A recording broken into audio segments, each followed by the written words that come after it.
Seahawks and Giant. Well, right? Because it's New York, I guess, to answer the question of Matt D. Yeah, Blake, didn't that go down kind of peculiar with that announcement? How Schilling came out. Obviously, he was very sick, very, very sick, and maybe they knew Schilling caught word it was going to be kind of. And then for that, all that, you know, to go down and the Wakefield's having to kind of protect their privacy a little bit. But looking back on it, um, maybe they could have just taken a bow. Don't flash the spotlight back to Kurt Schilling. Flash it to a fan favorite like Tim Wakefield. All right. Seahawks and the Giants tonight. Could be. No, it sounds okay. I mean, yeah, the Giants things haven't been going good so far with just a 1-2 record here. Seahawks have won 2 in a row, and they scored 37 points in both those games. Look, we forget sometimes, or I don't know, maybe the public doesn't really believe sometimes in Geno. We've been on this offense. We know what the Seahawks can do. Now, I think it's going to be different tonight in New York. Now, we saw what Dallas did. I get all that, but still, the Giants, they when they get them back home, remember they've gone. One of the things is defensively, for whatever reason, they do play pretty well at home, and there's lower scoring games too. The Giants have gone under in 20 of their last 25 home games, and that's been a very, very consistent trend here for going on a couple of seasons now. And when they go bad, though, they could go really bad of late. Um, they've been outscored in the first half, 63-6 so far, and they were held well under 200 yards in 2 of the 3 games thus far. Now, Giants in close games at home, it kind of works out for them a little bit, but for the Seahawks, they've had their problems defensively. Maybe the Giants could have a little bit of comfortability here in a toss-up game. Matt's going to stick with the under. He likes the under in this game. And why wouldn't? I mean, that's where I'm going to go as my free pick on the show.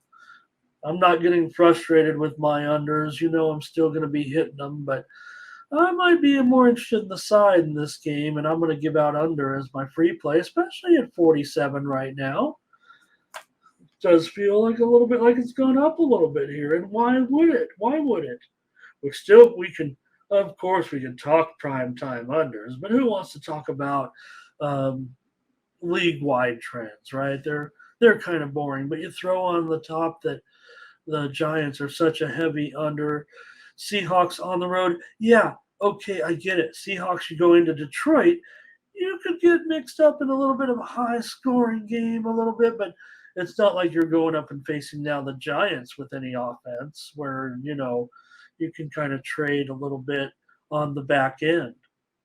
So Giants, they've been shut out in 3 of their 6 halves this season. So I'm not sure that. Look, Seahawks are favored by 1.5. Maybe maybe it was a pick 'em earlier or whatever. It hasn't been much of a line move here, and I want to think that the Giants at home maybe can muster something up here. I'm not totally impressed at this point with Seattle. At home, I'm going to be more impressed with them. I still like the offense a little bit, but I don't know if we're going to even equate Seattle with Dallas. You don't expect Seattle to go in there. They're not heads and shoulders below the Cowboys at this point, are they?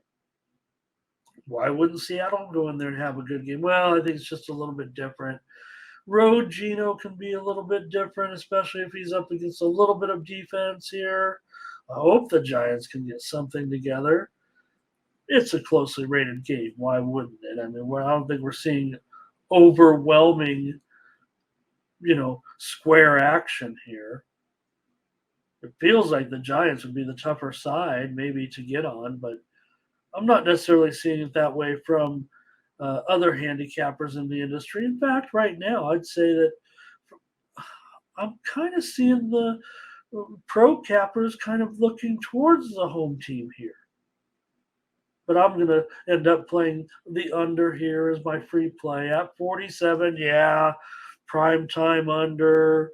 Uh, Giants, whatever, right? With Daniel Jones. I mean, this offense, I don't think it's even hit or miss. It's mostly miss. Jones can have some moments at home, but I don't know.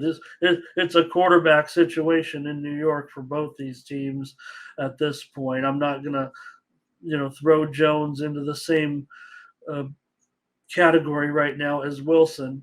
And hey, I was happy. We're happy for the guy last night. I mean, it's so bad. I mean, God, every talking head, it's Zach Wilson. Hello, Bobby. He likes the under.